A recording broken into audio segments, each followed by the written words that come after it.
Lumière sur le festival Fenêtre sur cours, festival du film international du court-métrage à Dijon, dont la 27e édition se tiendra du 5 au 12 novembre dans une dizaine de lieux culturels de Dijon, du cinéma Pathé à l'auditorium, en passant notamment par la Vapeur, la Minoterie, l'Opéra, la Péniche Cancale et un Saint-Jean-Hiver. Un festival porté par l'association Plan Neuf qui fête ses 10 ans cette année et qui proposera 4 compétitions et 7 programmes hors compétition, également un BD-concert, des rencontres professionnelles et des ateliers.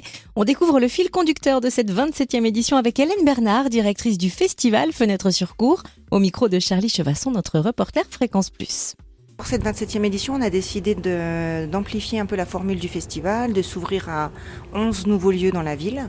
Alors il y a des fidèles avec qui on travaillait, comme la Minoterie, l'auditorium, et puis on va faire aussi des séances à la Vapeur, au cinéma Pathé, avec des nouvelles programmations, au Saint-Jean-d'Hiver également.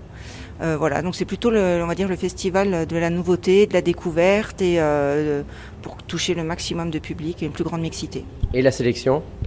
Alors la sélection, on a reçu 1500 films pour 4 compétitions. Sur les 1500, on en a retenu 100.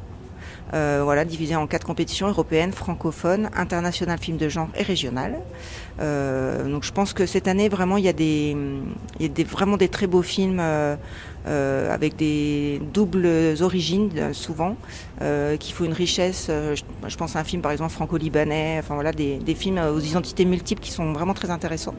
Et puis il y a toute la partie hors compétition.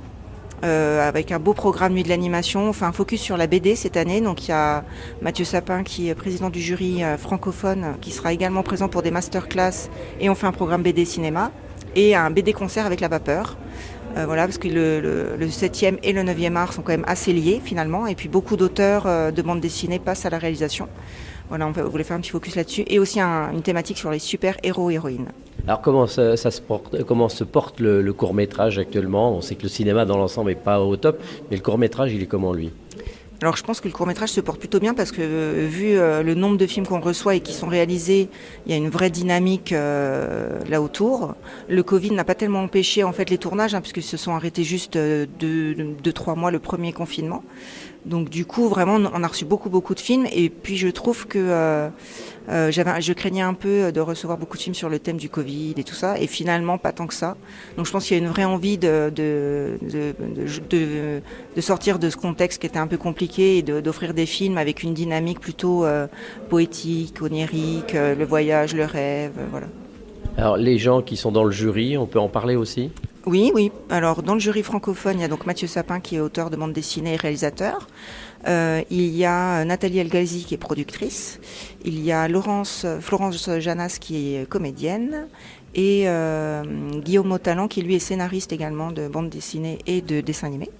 Et puis le jury Europe est composé de Anne Benoît qui est comédienne, Roland Menou qui est comédien également, Alice Vial, scénariste, et Pascal Sangla, compositeur de musique. Je vais peut-être pas tous les dire, il y en a beaucoup. Il y en a beaucoup. Alors c'est important pour une ville comme Dijon d'avoir ce genre de festival ? Oui, je pense que pour une ville qui aime le cinéma quand même, parce que voilà, c'est une ville qui accueille les écrans de l'aventure, qui a accueilli les rencontres de l'art. Je pense qu'il y a quand même une dynamique.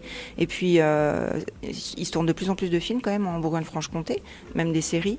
Et je trouve que c'est bien de mettre l'accent sur un format en plus qui est tellement sous-représenté dans les salles. Est-ce que ça reste toujours le tremplin pour ensuite les grands films ?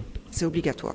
C'est le passage obligé. Si on n'a pas fait de court-métrage, il n'y a pas de producteur qui va mettre 1 million sur quelqu'un sans avoir la preuve qu'il sait au moins diriger une équipe, écrire un film et réaliser. Merci Hélène Bernard, directrice du festival Fenêtre sur cours, festival du film international du court-métrage à Dijon, au micro de Charlie Chevasson, notre reporter Fréquence Plus. Et donc coup d'envoi de cette 27e édition samedi 5 novembre à l'auditorium de Dijon. La cérémonie d'ouverture débutera à 20h. Le festival Fenêtre sur cours se poursuivra jusqu'au 12 novembre.